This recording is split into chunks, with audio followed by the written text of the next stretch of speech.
कोई व्यक्ति आपस में वार्तालाप कर रहा होता है तो उसे पता ही नहीं लगता है कि समय कितना हो गया, सामने से कौन निकल के चला गया। तो ये जिस प्रकार से बात भी उतना गंभीर हो तो होता है, नहीं तो साधारण बात नहीं। वही बात है ना कि परब्रह्म तो सबसे गंभीर तत्व है। वह उसमें उनका जब ध्यान लगा तो बाकी विषयों से उन्होंने हटा लिया। ये शब्द यहाँ प्रयोग किया कि उन्होंने उनको जाने नहीं दिया। इसका मतलब है कि श्रेष्ठ विषय प्राप्त होने पर भी, श्रेष्ठ विषय की चर्चा होने पर भी मन जो है वो जा सकता है।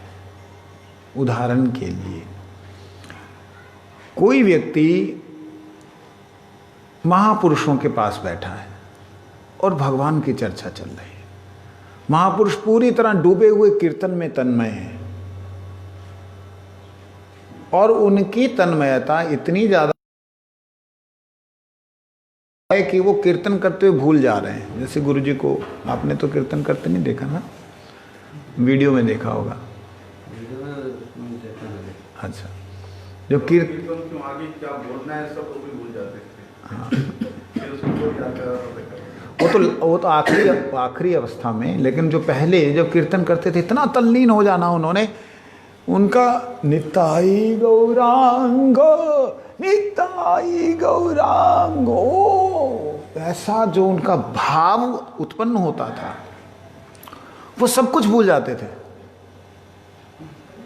हमारा बड़ा सौभाग्य रहा कि ऐसे कीर्तन गुरुजी के भाव में कीर्तन देखने का मौका मिला। उस वक्त उनका इंद्रियां कुछ नहीं सुनती हैं, कुछ नहीं देखती हैं और मन उनकी पूरी तरह सेवा में लग जाता है। मगर हम ऐसे श्रेष्ठ विषय का संग करते हुए, श्रवण करते हुए, दृश्य को देखते हुए, बोलते हुए, वाणी का उपयोग करते हुए, हम लोग कर्म इंद्रियों और ज्ञान इंद्रियों को लगाने के बाद भी हमारा मन चलायमान होता है ना। देखते देखते किसी ने गलत बजाया या किसी ने कुछ किया तो उसकी तरफ ध्यान चला गया, कीर्तन से हट जाता है। तो ये मन जो है इसको उन्होंने क्या किया, जाने नहीं दिया, लगा दिया, उसमें श्वास में लगा दिया कि श्वास लेना ही नहीं। जब व्यक्ति श्वास लेता है तभी उसका मन दौड़ता है। कहते हैं जब हम ऑक्सीजन लेते हैं ना तो हमारी जो मन की तरंगें हैं वो लाखों गुना उसके अंदर पावर आ जाती है। जैसे ऑक्सीजन बंद होती है वो मन की क्रिया बंद हो जाती है। प्रैक्टिकल क्या है इसका, जैसे ऑक्सीजन जाना बंद हो जाता है ब्रेन में ऑक्सीजन जाना ब्रेन हेमरेज के कारण बंद हो जाता है, तो उस साइड का हिस्सा जो बंद हो जाता है काम करना। तो मन को, हालांकि शरीर है पूरा, लेकिन मन को उसका रिस्पॉन्स नहीं मिलता कि ये भी कोई क्रिया करनी है, ये उठ सकता है, वो सब कुछ खत्म हो जाता है। तो ऑक्सीजन जो है, प्राणवायु, वो हमारे मन को क्रिया करने की शक्ति देते हैं। तो मन मतलब ब्रेन के अंदर जो चिंतन वाली शक्ति है उसको बुद्धि और मन, दो प्रकोष्ठ हैं उसके, वो हैं। तो इसलिए कह रहे हैं कि उन्होंने मन को जाने नहीं दिया। मन लग गया एक अलग बात है, मन जाने ना देना एक अलग बात है। मन लगना तो जाने ना देना शब्द नहीं आएगा।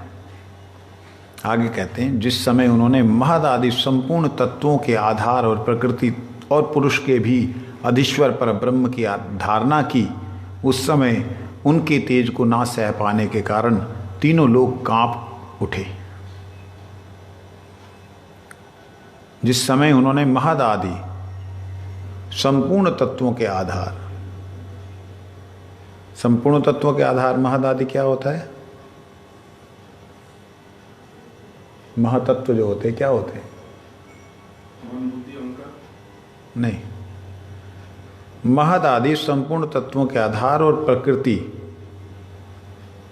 और पुरुष के भी अधीश्वर, ये जो है ना पंच तत्व जो हैं, इनका महतत्व होते हैं, जिनके कारण इन पंच तत्वों का पंच तत्वों की अभिव्यक्ति होती है। पंच तत्व अभिव्यक्त होते हैं, उन्हें महत तत्व कहते हैं। इसको महत्व तत्वों का भी जो ऊपर है उसको महत्व तो कर दिया ना। महतत्व वो नहीं है, महदादि। महादादी। हाँ, तो जैसे 5 तत्व हैं, ये पांचों तत्वों का अगर गुण प्रकाशित नहीं है तो वो 5 तत्व नहीं कहे जाते। जैसे अग्नि, अग्नि तो है, इसमें है, लेकिन प्रकाशित नहीं है, इसलिए अग्नि होने पर भी उसे अग्नि नहीं कहा जाएगा। समझे नहीं? हवा है, चलायमान नहीं है, तो उसे हवा नहीं कहा जाएगा, उसे शून्य कहा जाएगा। समझे?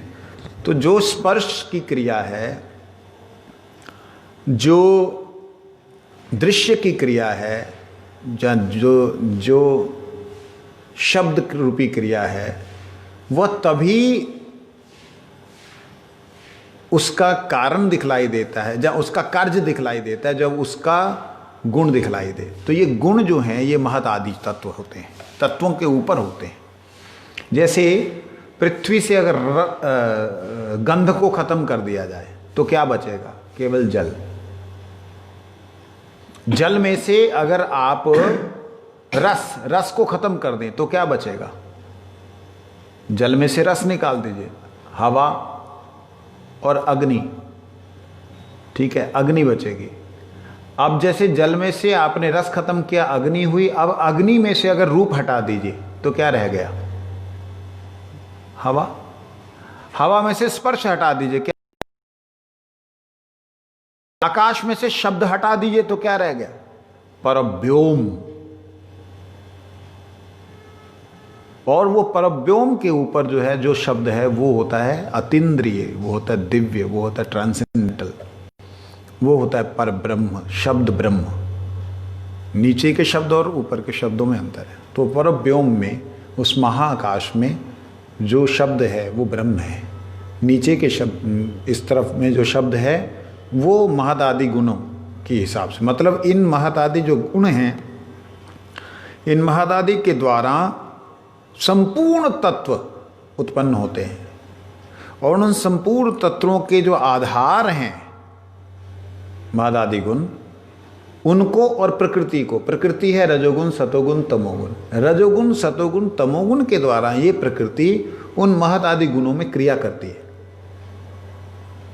जब वो क्रिया करती तब उसके सारे तत्व जो हैं बाहर प्रकाशित होते हैं।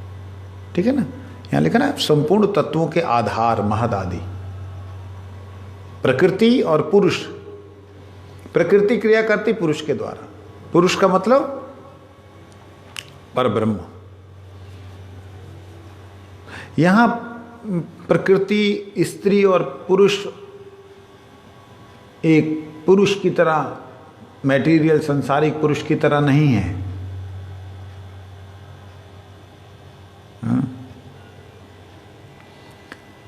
कहते उस समय तीनों लोग कांप उठे जब उन्होंने इस प्रकार धारणा की। जब राजकुमार ध्रुव एक पैर से खड़े हुए तब उनके अंगूठे से दबकर आधी पृथ्वी इस प्रकार झुक गई जैसे किसी गजराज के चढ़ जाने पे नाव। कहते कभी दाएं और कभी बाएं डगमगाने लगे। क्या बात है, ऐसे कैसे हो सकता है? पृथ्वी डगमगा उठे छोटे से बालक की तपस्या से। क्या ये संभव है? या ये कल्पना है? संभव है तो कैसे?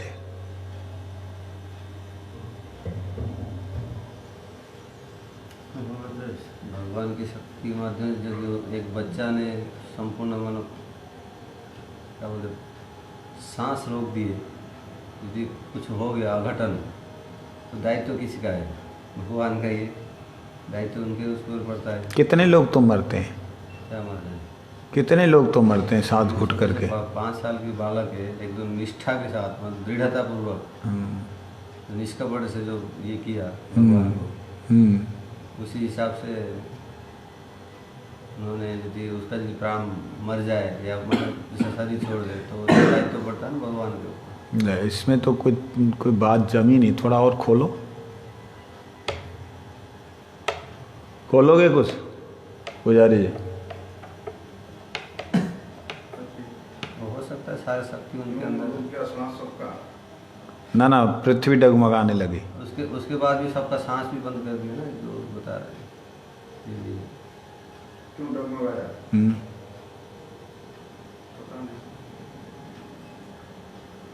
इसका कारण है ध्रुव की मृत्यु नहीं आई है, उसका समय नहीं हुआ है, और वो आत्महत्या भी नहीं कर रहा है। वो जो कर रहा है भगवान का भजन कर रहा है, और ऐसे समय में उसके श्वास लेने का एक समय है, निर्धारित समय की अब श्वास लेना ही है। नहीं श्वास लेंगे तो जीवन जो है नष्ट हो जाएगा। श्वास नहीं लेने से मर जाएगा, लेकिन मृत्यु उसके पास आ नहीं सकती, क्योंकि मृत्यु का समय नहीं है। एक बात, आत्महत्या वो कर नहीं रहा है, श्वास को जीत करके उसने प्रभु के चरणों में समर्पित कर दिया। ऐसी स्थिति में जो प्रकृति अपने नियमानुसार जीवन देती है और मृत्यु को देती है, लेती है, वो प्रकृति हिल गई कि अब क्या होगा। ऐसा तो कभी हुआ नहीं कोई व्यक्ति सांस ना ले और वो जीवित रह जाए, ऐसा हो नहीं सकता।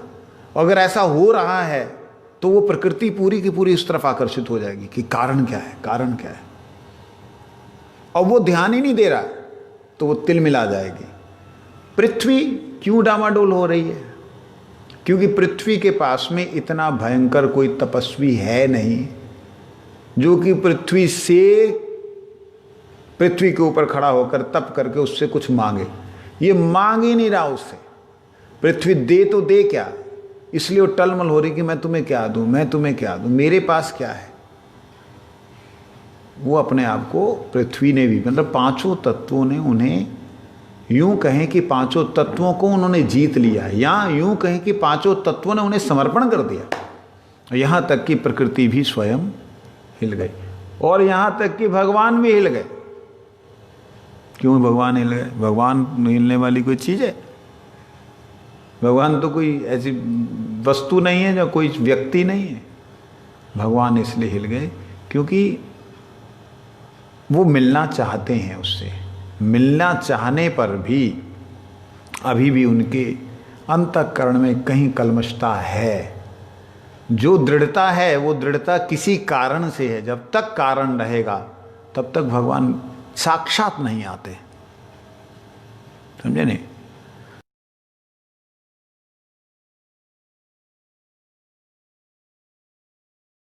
हो गए। ध्रुव जी ने अपने इंद्रिय द्वार तथा प्राणों को रोककर अनन्य बुद्धि से विश्वात्मा श्रीहरि का ध्यान करने लगे। इस प्रकार उनकी समष्टि प्राण से अभिन्नता हो जाने के कारण सभी जीवों के श्वास प्रश्वास रुक गए। इससे समस्त लोकपालों की बड़ी पीड़ा हुई और वे सब घबराकर श्रीहरि की शरण में गए। हुआ क्या? ध्रुव जी ने इंद्रियों के द्वार बंद कर दिए, आंख नाक कान सब बंद हो गया। प्राणों को रोककर अनन्य भाव से विश्वात्मा श्रीहरि का ध्यान करने लगे। विश्वात्मा शब्द क्यों प्रयोग किया? क्योंकि भगवान साक्षी स्वरूप से सभी विश्व के जीवों में निवास करते हैं। साक्षी स्वरूप।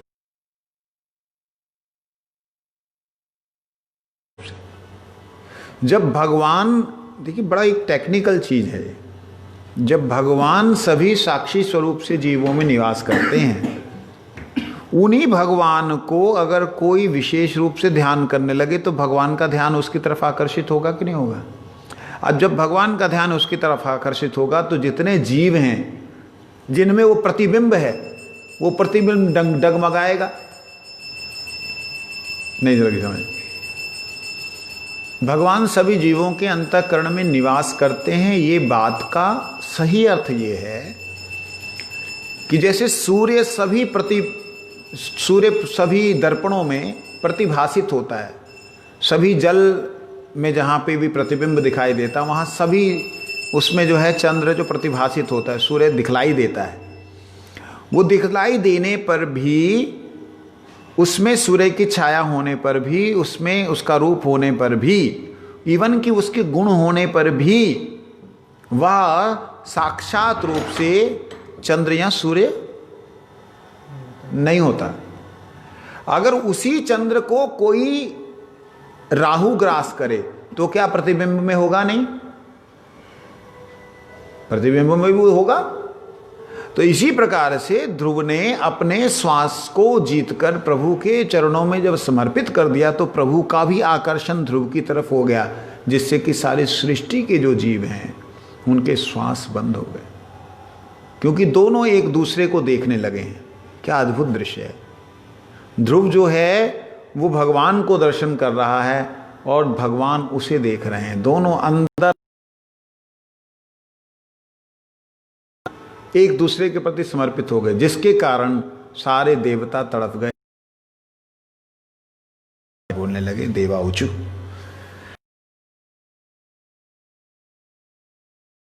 अनरोधम चराचरस्याखिल सत्धाम्ना विधेहि तन्नो विजृन्नाद्विमोक्षम् प्राप्ता वयं त्वा शरणं शरण्यम्। भगवान, समस्त स्थावर जंगम जीवों के शरीरों का प्राण एक ही साथ रुक गया है, ऐसा तो हमने पहले कभी अनुभव नहीं किया। आप शरणागतों की रक्षा करने वाले हैं, अपनी शरण में आए हुए हम लोगों के इस दुख को छुड़ाइए। देखिए, इससे पहले इंद्र ने और देवताओं ने जब वो साधन करने लगा, उन्हें प्रलोभन दिए हैं जो कि यहाँ वर्णन नहीं है। उन्होंने आकर के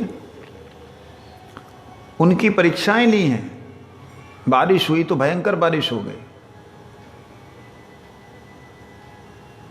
हवा चली तो धुआंधार हवा चल पड़ी, भयंकर हवा होने पर भी वो डिगा नहीं। वह करता रहा जब मुख से पहले बोलता रहा। मुख में बोलने की शक्ति नहीं, हृदय से बोलता है। हृदय में बोलने की अगर उनका समर्थ नहीं रहा तो वो आत्मचिंतन में एकदम ऐसा तल्लीन हो गया कि भगवान के भजन, भगवान के दर्शन में, परमात्मा के दर्शन में आत्मा से चिंतन करने लगा। अब ऐसी स्थिति में जितने भी लोकपाल हैं, जितने भी देवता हैं, वो भगवान की शरण में गए कि हमें समझ में नहीं आ रहा कि उसको हम कैसे छुड़ाएं, हमें बड़ी पीड़ा हो रही है। लेकिन ये बात भगवान को बोल नहीं पाए। क्यों नहीं बोल पाए? भाई, तुम तो जानते हो, हवा भी तो तुम ही हो, अग्नि तुम हो, तुम्हारी प्रकृति के अंदर काम हो रहा है, तुम्हें सबको मालूम है। सारे देवता तुम्हें तुम्हारे आकर के तुम्हें रिस्पॉन्स कर रहे हैं, बता रहे हैं, तुम्हें क्यों नहीं मालूम?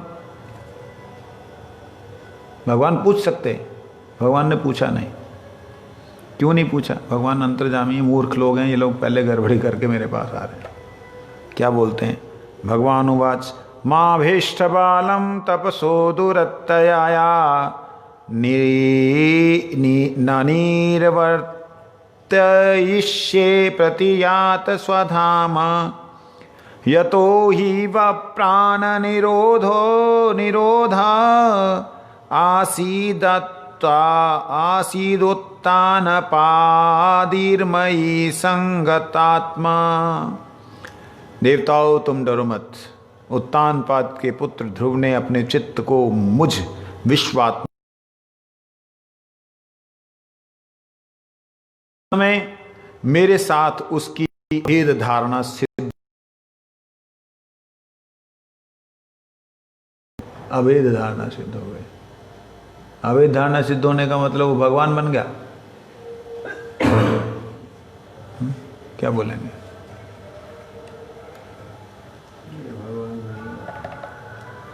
भगवान की जैसे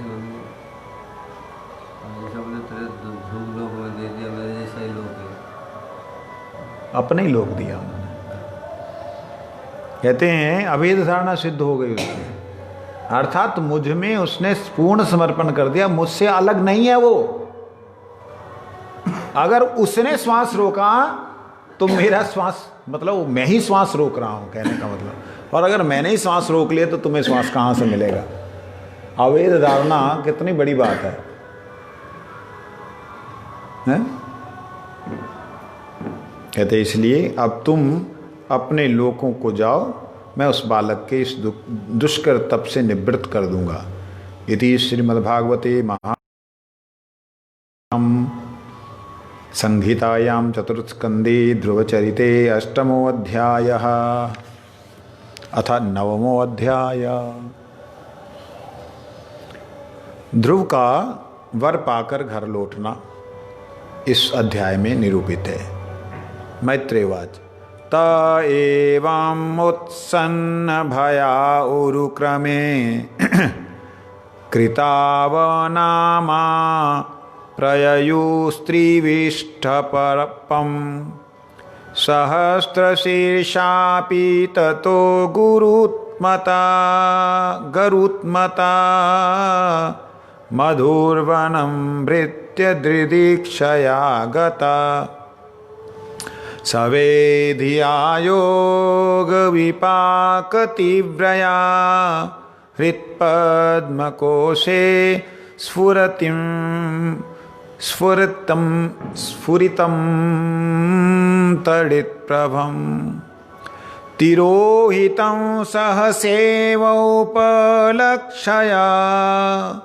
वही स्थितं तद्वस्थं ददर्श तद्दर्शनेनागता साध्वसाक्षिता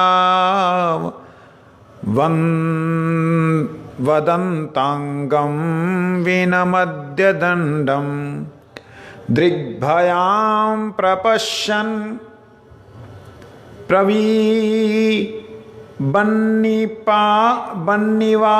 बन्निवार्कभाव चुम्बन्निवास्येन भुजेरिवाश्लिष्णा शतं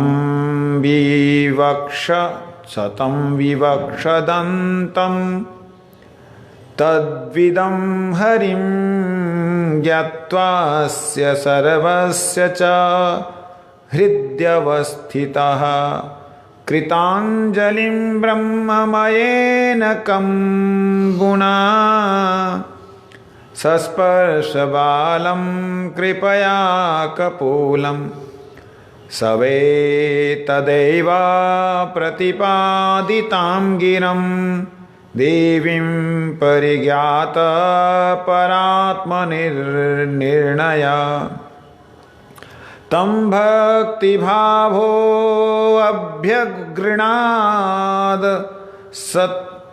गृणाद सत्वरं परिश्रुतोरुष्वसं ध्रुवक्षितिः। मैत्रेय जी ने कहा, ध्रुव जी, हे विदुर जी, भगवान के इस प्रकार आश्वासन देने से आत्माओं का भय जाता रहा और उन्हें प्रणाम करके स्वर्गलोक को चले गए। तदंतर विराट स्वरूप भगवान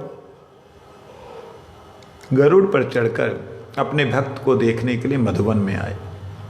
उस समय ध्रुव जी की तीव्र योगाभ्यास से एकाग्र हुई बुद्धि के द्वारा भगवान की बिजली के समान दैदीप्यमान जिस मूर्ति का वह अपने हृदय कमल में ध्यान कर रहे थे, वे उसमें सहसा विलीन हो गई।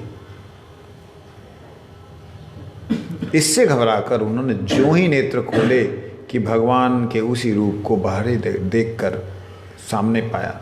प्रभु का दर्शन पाकर बालक ध्रुव को बड़ा कौतूहल हुआ, वह प्रेम से अधीर हो गया। उन्होंने पृथ्वी पर दंड के समान लौटकर उन्हें प्रणाम किया। फिर वे इस प्रकार प्रेममयी दृष्टि से उनकी ओर देखने लगे मानो नेत्रों से उन्हें पी लेंगे, मुख से चूम लेंगे और भुजाओं में कस लेंगे। वे हाथ जोड़े प्रभु के सामने खड़े थे और उनकी स्तुति करना चाहते थे, परंतु किस प्रकार करें नहीं जानते थे।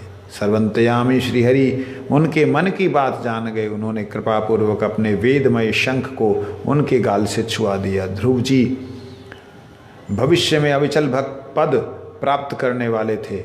इस समय शंख का स्पर्श होते ही उन्होंने वेदमय दिव्य वाणी प्राप्त हो गई और जीव तथा ब्रह्म के स्वरूप का भी निश्चय हो गया। वे अत्यंत भक्ति भाव से धैर्यपूर्वक विश्वविख्यात कीर्तिमान श्रीहरि की स्तुति करने लगे। क्या कह रहे हैं? भगवान ने आश्वासन दिया, वो गरुड़ लोक, वो स्वर्ग लोक चले गए। गरुड़ पे चढ़ के भगवान आए। गुरी कहते भगवान सामने खड़े हैं। ध्रुव जी आँख ही नहीं खोलते। क्यों नहीं खोलते? भगवान का भीतर दर्शन कर रहे हैं, वो आँख ही नहीं खोल रहे। लेकिन जैसे ही भगवान आए भगवान ने सबसे पहले जो भीतर वाला जो रूप था वो हटाया। हटाते ही वो बिजली के समान जो भीतर का रूप था भगवान में प्रवेश कर गया। बड़ा सुंदर यहाँ शब्द दिया। ध्रुव जी की तीव्र योग अभ्यास से एकाग्र हुई बुद्धि द्वारा भगवान की बिजली के समान दैदीप्यमान जिस मूर्ति का अपने हृदय कमल में ध्यान कर रहे थे वह सहसा विलीन हो गई, गायब हो गई। जैसे वो गायब हुए एकदम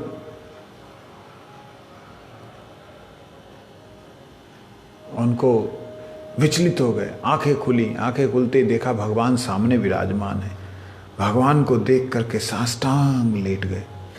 प्रणाम करके भगवान को अधीर हो गए। वो प्रेम मरी दृष्टि से ऐसे देखने लगे मानो भगवान को पी जाएंगे। शब्द यहाँ पे प्रयोग किए हैं, ऐसे देखने लगे मानो पी जाएंगे, मुख को चूम लेंगे और बड़ी जोर से पकड़ लेंगे, ऐसा उनके मन में आ रहा है। फिर वो हाथ जोड़े प्रभु के सामने खड़े हो गए कि मैं मतलब कुछ बोलना चाहते हैं। भगवान ने देखा छोटा बालक है, कुछ इच्छा बोलने की, तो भगवान ने अपना वेदमय जो शंख है वो उसको गाल पे छुआ दिया। गुरी कहते हैं भगवान ही भगवान की स्तुति कर रहे हैं, क्योंकि कोई भी व्यक्ति भगवान के बारे में नहीं जान सकता। कोई भी जीव भगवान के बारे में नहीं जान सकता। मैं तो कहता हूँ कोई भी जीव अपने बारे में भी नहीं जान सकता। भगवान की तो बात ही छोड़ दीजिए। वही 2-4 दिन पहले चर्चा हुई, कोई भी जीव अपनी उंगली को नहीं जान सकता कि कितनी नसें कैसे चल रही, कौन सी नस का क्या क्रिया हो रही, कैसे हो रहा है, इधर से उधर कहाँ से हो रहा है, कुछ नहीं जानता है। वो भगवान के बारे में क्या जानेगा? हाँ, तो ऐसी स्थिति में भगवान ही भक्त के मुख से अपनी महिमा बोलने के लिए, उसके मान को बढ़ाने के लिए कि ध्रुव ने स्तुति की, मान उसका बढ़ रहा है कि ध्रुव ने स्तुति की। वास्तविकता में तो वो शंख ने स्तुति की भगवान की। शंख वेदमय है। ध्रुव जी कहते हैं, ध्रुव उवाच यो अंत प्रविश्य मम वाचम इमां प्रसुप्तां सजीवयत्यखिल शक्तिधर स्वधाम्ना अन्याश्च हस्तचरणश्रवणात्वगादिना प्राणान्नमो पुरुषाय तुभ्यं। ध्रुव जी कहते हैं प्रभु आप सर्वशक्ति संपन्न हैं। आप ही मेरे अंतःकरण में प्रवेश करके अपने तेज से मेरी सोई हुई वाणी को सजीव करते हैं और हाथ, पैर, कान और त्वचा आदि अन्य अन्य इंद्रियों एवं प्राणों को भी चेतनता देते हैं। मैं आप अंतर्यामी भगवान को प्रणाम करता हूँ।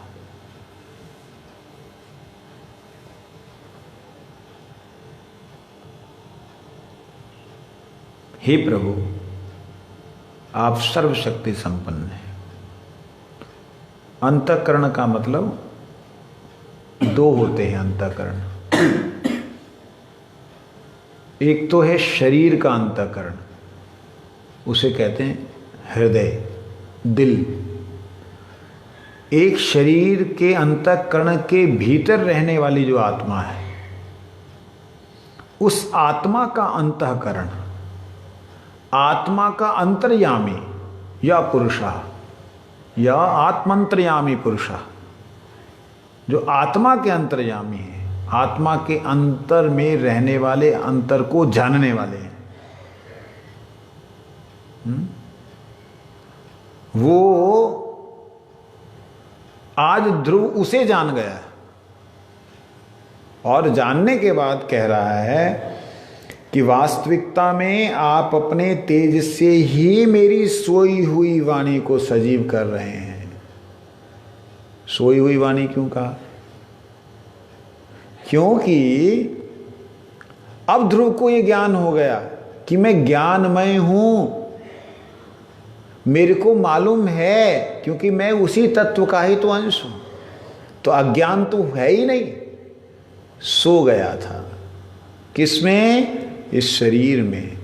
इसीलिए शरीर में सोने के कारण शरीर, आत्मा का एक नाम पुरुष भी है।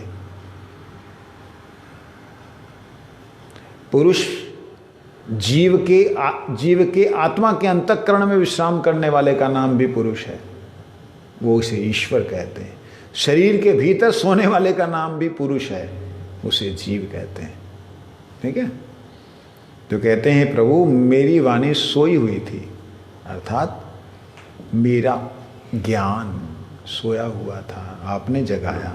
मेरे हाथ, पैर, नाक, कान, त्वचा, जिह्वा, जितने भी मेरी इंद्रियां हैं, उसमें आप ही चेतनता प्रदान करते हो।